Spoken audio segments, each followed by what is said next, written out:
Pengurus Besar Nahdlatul Ulama akan mengulang pelaksanaan konferensi cabang Nahdlatul Ulama ke-7 Kabupaten Wonogiri. Siapa yang akan melaksanakan?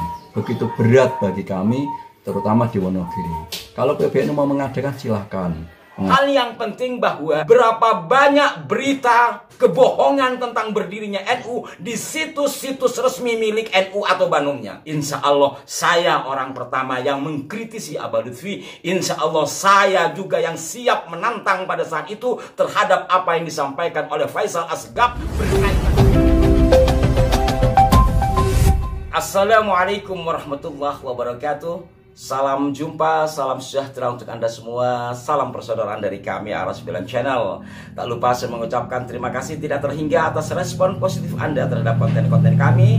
Juga mohon maaf apabila tidak semua komentar sempat kami berikan balasan.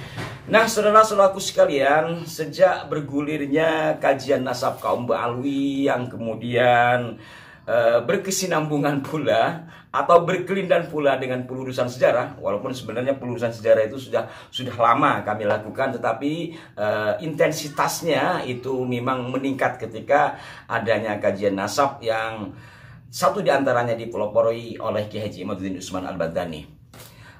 Ada hal yang membuat kami khawatir ya, atau saya secara pribadi prihatin. Khawatir ada gesekan antara kita dengan kita, antara kaum yang disebut muhibbin dengan kaum yang netral. Dan terlebih yang saya khawatirkan juga adalah pengurus struktural di tubuh NU, lembaga bahkan Banumnya. Karena saya sendiri kan ada di lingkungan NU, termasuk di salah satu Banum. Bagaimana kawan-kawan kami sebagai pengurus diantaranya memang muhibbin ya. Dan ini kita bisa melihat dari berbagai hal sejak kami mengkritisi pengaburan sejarah NU oleh Abah Lutfi bin Yahya 2017 yang lalu. Bagaimana saya mendapatkan respon, bagaimana saya ditantang, bagaimana saya dikecam. Ya, berarti kan dia muhibbin kan gitu ya, gampangannya seperti itu. Nah, belakangan kekhawatiran itu tak bisa dipungkiri terjadi betul, bahkan intensitasnya kian meningkat. Kalau saya hitung setidaknya dari pemecatan Dr. Soleh Bashari ya, akibat pernyataan beliau. Bagi saya sah-sah saja barangkali kalau memang Dr. Soleh ada kesalahan, tetapi apakah harus seperti itu? Dan apalagi dalam situs pemberitaan, masalah pribadi Dr. Soleh juga dibawa-bawa oleh Pak Sekjen PBNU ya. Dari sini terus bergulir sampai ke Imad juga ya, walaupun tidak dipecat secara resmi, tapi tiba-tiba namanya hilang dari catatan atau kepengurusan lembaga Bahsul Masail NU. Kemudian belakangan ada instruksi dari PBNU yang berkaitan dengan PWILS ya, yang ini akhirnya mendapatkan respon dari Kiai Sepuh NU, yakni Kiai Haji Asep. Kiai Haji Asep ini adalah putra dari Kiai Haji Abdul Halim Lui Munding. Bagaimana ini antara pengurus ya, pengurus PB dikritisi oleh putra pendiri. Ini terenyuh. Jujur, saya itu terenyuh. Ya Allah, kenapa ini terjadi? Kenapa di antara kita akhirnya bertengkar dengan kita? Para pemirsa sekalian, buku yang ada di tangan saya ini sekilas pernah saya ulas. Judulnya adalah Konflik Elit PBNU Seputar Muktamar.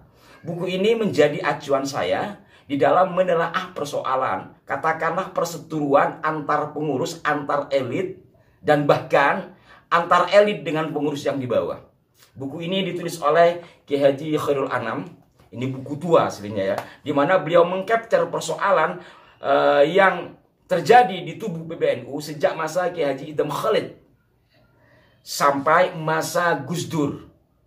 Dari semua konflik yang ada ini, sifatnya secara umum bisa dikatakan bahwa Kiai NU itu aslinya adalah demokratis. Tetapi puncak persoalan ketika Kiai Haji Abdurrahman Wahid sudah tidak dikehendaki oleh Orde Baru, lalu memasukkan tokoh yang bernama Kiai Abu Hasan, kurang lebih demikian yang ada di sini. Inilah perseteruan yang tanpa ada jalan keluar. Kalau semuanya dari Kiai Idham Khalid, dengan Subhan ZE sampai Gus Dur dengan Kiai As'ad Syamsul Arifin, semua persoalan antar elit ini selesai dengan baik, husnul khotimah, kecuali persoalan yang terjadi antara Gus Dur dengan Abu Hasan menurut Kiai Haji Khairul Anam. Nah, kembali lagi kepada persoalan yang mengiringi adanya diskursus nasab. Belum lama ini saya mendapatkan kiriman surat, di mana surat ini ditujukan kepada NU Wonogiri, Jawa Tengah, yang inti isinya adalah menganulir atau membatalkan ketua terpilih.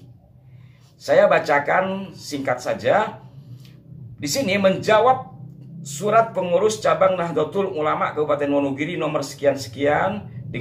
Item-itemnya adalah: 1. Pengurus besar Nahdlatul Ulama telah melakukan evaluasi terhadap hasil konferensi cabang Nahdlatul Ulama ke-7 Kabupaten Wonogiri dan menyimpulkan bahwa ketua terpilih tidak memenuhi ketentuan pasal 51 ayat 1 huruf E dan pasal 71 anggaran rumah tangga Nahdlatul Ulama serta pasal 4 huruf C Peraturan Perkumpulan Nahdlatul Ulama nomor 3 tahun 2005 tentang syarat menjadi fungsionaris pengurus Nahdlatul Ulama. Kedua, surat putusan pengurus besar Nahdlatul Ulama tentang pengesahan pengurus cabang Nahdlatul Ulama Kabupaten Wonogiri masa khidmat 2005-2030 tidak dapat diterbitkan karena ketua terpilih terbukti tidak memenuhi ketentuan sebagaimana dimaksud pada butir 1 di atas. Pengurus besar Nahdlatul Ulama akan mengulang pelaksanaan konferensi cabang Nahdlatul Ulama ke-7 Kabupaten Wonogiri dengan agenda pemilihan ketua dan penyusunan formatur sesuai ketentuan pada pasal 39 ayat 4 Peraturan Perkumpulan Nahdlatul Ulama nomor 9 tahun 2005 tentang permusyawaratan. Intinya di situ ya. Dan ketua terpilih itu adalah Kiai Mubarak. Kita tahu Kiai Mubarak belakangan ini sejak adanya diskursus nasab ya, beliau sangat vokal mengkritisi. Beliau juga menjadi pengurus di Perjuangan Wali Songo Indonesia Laskar Sabilillah atau PWILS. Inilah saudara-saudaraku sekalian yang membuat saya, mungkin juga Anda, miris melihatnya. Kenapa harus seperti ini? Apakah karena Kiai Mubarak? Apakah karena Dr. Soleh Bechari? Apakah karena Kiai Imad? Ini adalah tokoh-tokoh yang konsen dalam persoalan nasab kaum Ba'alwi sehingga diperlakukan seperti itu. Inilah pertanyaan-pertanyaan yang muncul sehingga sebagian dari kaum Nahdien sendiri telah memvonis ketum bahkan Rois Amnya begini dan begitu. Ini kan miris. Persoalannya itu adalah pelurusan sejarah. Persoalannya itu adalah pelurusan nasab. Kenapa akhirnya di antara kita yang bertengkar, bahkan antara struktur di kepengurusan Nahdlatul Ulama, miris sekali. Sebelum lebih lanjut, saya akan putarkan dari apa yang disampaikan oleh PBNU tadi. Kemudian Ketua Panitia Konferensi Cabang NU Kabupaten Wonogiri yakni Kiai Haji Najmul Fatah menyampaikan statementnya berikut ini. Assalamualaikum warahmatullahi wabarakatuh. Saya Ketua Panitia Konferensi Cabang Nahdlatul Ulama Kabupaten Wonogiri menyampaikan kepada warga NU di Kabupaten Wonogiri bahwa pelaksanaan konfercap berjalan dengan baik, lancar, tidak ada halangan apapun. Akan tetapi pada hari yang kemarin saya terkejut dengan adanya surat dari PBNU yang menyatakan bahwa ketua terpilih harus diganti atau diadakan konfercap ulang. Padahal pada saat konfercap yang hadir pada saat itu juga ketua PBNU dan Khatib Suriah PBNU yang memimpin langsung. Dan administrasi persyaratannya juga sudah diteliti dan tidak ada masalah dan dinyatakan bisa dilanjutkan. Namun surat yang datang itulah yang menjadi saya jadi terkejut. Mengapa demikian? Karena sudah lama kita nanti SK-SK nggak datang. Ternyata yang ada adalah surat cinta yang berujung untuk mengadakan konferensi ulang. Padahal konferensi ulang itu tidak semudah yang dibayangkan.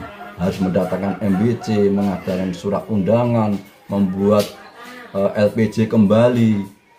Maka dari itu teman-teman, khususnya panitia Konvercap, kami tidak habis pikir. Monggo kalau nanti ada Konvercap, siapa yang akan melaksanakan? Begitu berat bagi kami, terutama di Wonogiri. Kalau PBNU mau mengadakan, silahkan mengadakan sendiri, mengajak kepada MBC yang mau, dan kami terserah. Yang penting kami menyampaikan bahwa pada saat Konvercap itu, padahal pada saat Konvercap kita ada calon 3 yang memenuhi syarat adalah 1, sehingga ditetapkan secara aklamasi, yakni beliau Bapak Haji Mubarok. Dan ternyata tidak tahu kenapa kok ada surat yang muncul hari kemarin. Monggo teman-teman disikapi, saya tidak akan berpolemik dan mempunyai usul-usul, tapi saya serahkan semuanya. Terima kasih Kiai. Semoga nanti ketika saya ke Wonogiri bisa sowan ke panjenengan, ya, termasuk kepada Kiai Tri Mubarak. Saya hanya kenal lewat WA, tidak pernah sowan ke beliau, belum pernah sowan ya, walaupun saya sudah beberapa kali ke Wonogiri karena ada pekerjaan yang berkaitan dengan sosial ya. Wonogiri yang sering kami datangi adalah daerah Paranggubito, daerah yang sulit air ya. Mudah-mudahan sekarang udah nggak sulit lagi. Dan sebagai orang yang sering ke Wonogiri, tidaknya sedikit banyak mengetahui bagaimana karakteristik masyarakat NU di sana dan tantangannya juga. Di sejumlah wilayah kecamatan yang saya tahu, NU banyak tergerus, kalah, kasarnya katakanlah kalah gitu dengan ormas yang lain, yang mana alirannya atau fahamnya tidak sejalan dengan Ahlus Sunnah wal Jamaah. Ini kan tantangan bagi kiai-kiai NU yang ada di sebagian wilayah di Wonogiri, mungkin juga sebagian besar di negeri ini ya, penuh dengan tantangan untuk tetap bagaimana Ahlus Sunnah wal Jamaah itu tegak sebagaimana diajarkan oleh Wali Songo dan para pendahulunya, yang kemudian terangkum semua itu dalam tubuh Nahdlatul Ulama. Jadi kalau kita turun ke bawah, bagaimana sulitnya mereka, beliau-beliau ini bagaimana.